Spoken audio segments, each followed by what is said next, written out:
On va passer à l'étranger. On peut difficilement faire le tour de tous nos Belges à l'étranger. Il y en a tellement dans tous les clubs. J'ai quand même un peu envie de m'arrêter. Tu vas me dire, oui, je sais, Van de Waal, c'est Bayern, mais c'est pas grave. De toute manière, le Bayern, ça reste quand même impressionnant encore cette saison. Pourquoi le Bayern? Parce que je réfère tout automatiquement à Vincent Kompany. Mais je veux mettre quelqu'un d'autre dans le viseur, c'est quand même Harry Kane. Ce gars, j'ai sorti un tout petit peu mes statistiques des derniers temps. Il faut savoir déjà que l'année passée, la saison 2024-2025, il marque 26 buts en Bundesliga. Et au total, donc toutes compétitions confondues, il met 41 buts. Ça, c'est pour la saison passée. En sachant que cette saison-ci, en Bundesliga, ils n'ont que 5 matchs. Et monsieur, il a déjà 10 buts. Donc, on va dire une moyenne de 2 par match. Et toute compétition confondue, il est à 15 buts. C'est quoi votre avis sur ce phénomène? Harry Kane, moi déjà je suis content pour lui parce qu'il a brisé cette fameuse malédiction de Tottenham où il n'a pas remporté un seul trophée. Il l'a enfin remporté la saison passée, mais ça a toujours été un grand attaquant, moi je trouve, Harry Kane, qui a encore passé un palier au Bayern. Donc vraiment c'est impressionnant. Et de toute façon on ne peut pas dissocier Kompany de Kane parce que si Kompany veut réaliser une grande saison, il aura besoin d'un grand Harry Kane.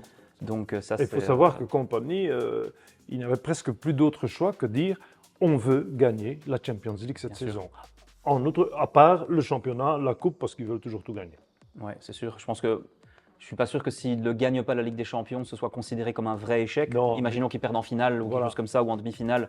Je pense qu'on lui passera ça. Mais gagner le championnat ne sera plus forcément suffisant en soi. Sauf s'il la gagne avec un score record. Ils en parlent déjà en Allemagne, ils parlent déjà de saison record. Il faut se calmer, ça fait 5 matchs. Ça fait 5 matchs. Voilà, Harry Kane ne va pas marquer 2 goals par match de moyenne jusqu'à la fin de la saison. Je ne pense pas.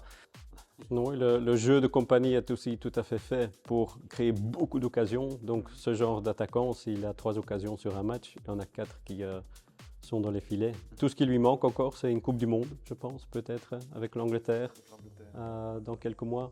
Ça, ce serait la cerise sur le gâteau pour Harry Kane et d'en faire une vraie légende. Ok, mais ça fait quand même plaisir pour ce fameux point d'interrogation qu'on mettait déjà l'année passée au-dessus de la tête de Vincent Kompany. On voit maintenant que ce garçon, avec toutes ses qualités sur et en dehors du terrain, qu'il est fait pour être patron. Que ce soit dans le sport ou en dehors du sport, il ira tout le temps. On sous-estime le vestiaire. Surtout d'un club comme ça. Les dirigeants, la presse, etc.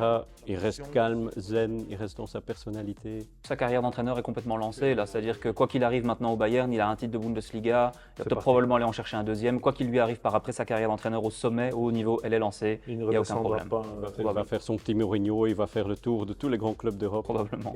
Il tournera à Manchester City quand Guardiola aura fini, quelque chose du genre. Voilà. Je l'ai même vu au Fête de la bière à Munich avec une grande chope et crois-moi que j'avais envie. Non, j'y étais pas, malheureusement. De la Bundesliga, on va un tout petit peu en Serie A. Pourquoi? Milan AC contre Napoli. Il y a quelque chose qui m'a sauté aux yeux. Évidemment, 2-1 pour AC Milan. Salmakers est buteur. Notre ami Kevin aussi. Mais ce qui m'a sauté aux yeux, c'est que Kevin n'avait pas l'air content quand à la 72e minute de jeu, notre ami Conte l'a sorti. Et j'ai vu sa tête à Kevin, il n'avait pas l'air heureux. Ça fait combien de fois que tu as vu Kevin sortir et qu'il était heureux? Depuis ses 17 ans, je ne l'ai jamais vu sortir du terrain content d'avoir été remplacé. C'est son côté compétiteur, tu crois? C'est son côté un peu égoïste et sans... Atypique. Oui, égoïste positif. Oui, d'accord. Un footballeur doit avoir un égoïsme positif. Et ça, c'est son côté égoïste positif qu'il a naturellement. Il ne peut pas le transmettre via son communication, mais son body language ne peut pas. Oui, il n'a jamais été diplomate, ça c'est sûr et certain, Kevin De Bruyne. Et Pep Guardiola aussi a eu quelques moments de tension avec De Bruyne, c'est arrivé plusieurs fois. Je crois que là, Conte, même en Belgique, même en Belgique. Et en équipe nationale, évidemment. Voilà. Mais je pense que là, Antonio Conte va découvrir ça. Oui. On espère qu'il va le gérer intelligemment, mais je pense qu'il n'y aura pas de problème, honnêtement. Je pense qu'Antonio Conte, c'est un grand coach. Oui, et Kevin le sait aussi. Il faut savoir que Conte a dit, s'il est déçu parce que on est battu, je peux comprendre, c'est une forme de compétiteur. Par contre, qu'il a dit, Si c'est parce que je l'ai remplacé, là, il est tombé sur la mauvaise personne. Mais ça ne peut faire que du bien à notre Kevin. C'est l'émotion du football, honnêtement, Exactement. ça fait partie du jeu. Et, C'est un match important contre Laissez passer. l'AC Milan. Après, il en a à 3 buts en 5 matchs de Serie A. Je pense qu'il va mettre tout le monde d'accord. Il n'y aura pas de problème avec Antonio Conte, je pense. Ok, on va en Espagne, de toute manière. Ouais. Atlético Madrid contre Real Madrid. Alors là, on n'a pas eu l'habitude, certainement de notre gardien national Thibaut Courtois, qui la ramasse 5. J'ai vu les images, j'ai vu le résumé. Je ne pense pas qu'il peut faire quelque chose sur les 5 buts, peut-être ici, là, des petits détails, mais il faut déjà aller chercher loin. Pour moi, il n'est pas coupable. Par contre, Diego Simeone, qu'est-ce que c'est que ça pour un Martien, ce gars-là, un atypique du football, comme il arrive à, et c'est pas la première fois, tout le monde le connaît, à mettre sa grinta sur ses joueurs, de façon à les pousser vers cette victoire astronomique, je vais dire. Oui, il y a 3-4 années, il y avait Atlético de Madrid contre Bruges.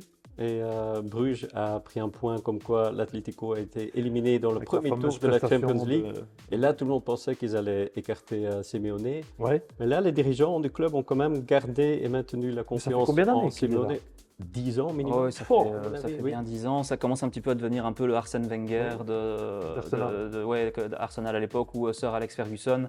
Et on a bien vu que la succession de ces deux-là n'avait pas été facile. Donc je pense que Non. quand vous avez un monument pareil qui colle tellement à votre club en fait, à la mentalité de votre club, Ouais. je crois que c'est très très important et ça devient rare en football, en tout cas dans nos championnats Mais européens. Giroud à Auxerre, comme Oui, tu dis, bien sûr, Wenger, bien on ne voit plus ça. Mais ça, Oui, ça surtout, ça n'arrive plus vraiment. Non, et chapeau aux dirigeants du club de l'Atlético de ne pas virer Simeone après quelques défaites Mhm. et de le maintenir en place parce que tôt ou tard, les succès reviennent et ça, c'est magnifique. Mais surtout quand tu peux te permettre de battre le Real.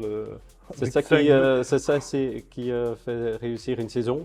Ils vont peut-être Exactement. pas être champions, mais gagner les derbies, ça c'est la base de tout à Madrid. Et première défaite de Courtois, je pense, avec le Real Madrid. Avec le Real, depuis ouais. qu'il est revenu contre Ouais, son contre ancien son Atlético ancien Madrid. club, où il n'est pas toujours le bienvenu. Ouais, c'est et ça. on va rester calme. Ça, oui, On va faire un dernier petit détour par la France. Un match Lille-Lyon. 0-1. Et tu vas me dire pourquoi ce match? Ben, tout simplement parce que Arnaud Bodard a enfin, avec mon humble avis, encore une fois, fait ses débuts, je vais dire, avec Lille. Il a joué toute la préparation et tout le monde était enchanté. Enfin, un mec capable de remplacer Chevalier qui est parti au PSG. Et il ne commence pas la saison. Il n'a pas commencé la saison. C'est le Turc Özer qui a joué. Personne n'en était content, il était hésitant. Et enfin, alors, ils ont été Lyon. Lyon a gagné, mais c'est un hold-up parfait parce que j'ai vu le résumé. Lille a manqué des occasions toutes faites. Ils auraient pu gagner le match 3-1 facilement.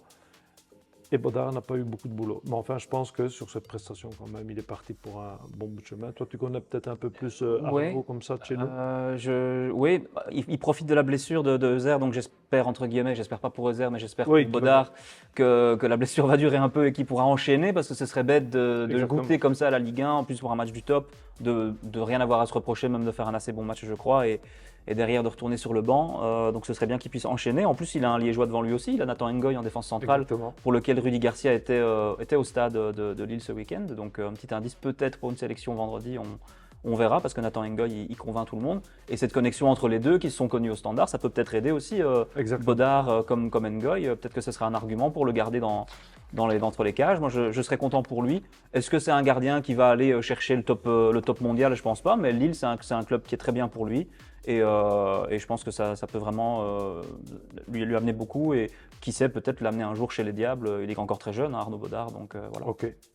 Avant de terminer, simplement, on est de nouveau cette semaine en Champions League avec nos deux représentants. Mardi, Atalanta, Club de Bruges. On n'aura pas l'occasion de voir Charles de Ketelaar de nouveau, comme l'année passée, à ses anciennes couleurs. Et du côté de l'Union Newcastle, il faut savoir que Newcastle a été battu chez eux, je pense, contre Arsenal à la dernière minute. Ah oui, battu. Oui. À la dernière minute, 1-2. Donc c'est de bon augure. Est-ce que l'Union pourrait, encore une fois, secouer un grand nom du football européen comme Arsenal? Je pense qu'on va plus mettre des limites à l'Union parce qu'on s'est dit, est-ce que la Champions League, c'est pas un petit pas trop loin ou trop haut pour cette équipe de l'Union?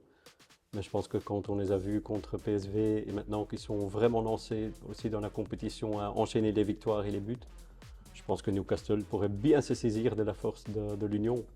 Moi, je me mouille, je dis Bruges va battre l'Atalanta et l'Union va battre Newcastle. Voilà, je me mouille. On va encore revivre la même semaine européenne que la fois passée. Je pense qu'ils sont juste. Quand ils jouent en Europe, il y a quelque chose qui se passe. Ils ont fait le job ce week-end, c'était pas très convaincant, mais ils ont tous les deux pris les 3 points, c'est ce qui comptait. Et maintenant, ils vont arriver en Europe libérés. Le fait qu'ils aient pris 3 points la première semaine va déjà aussi les libérer. Et moi, je pense qu'ils vont enchaîner. Voilà. Parfait, monsieur, merci. À la semaine prochaine. Et n'oubliez pas, ce qui est le plus beau dans le football, c'est l'imprévisible. Ciao.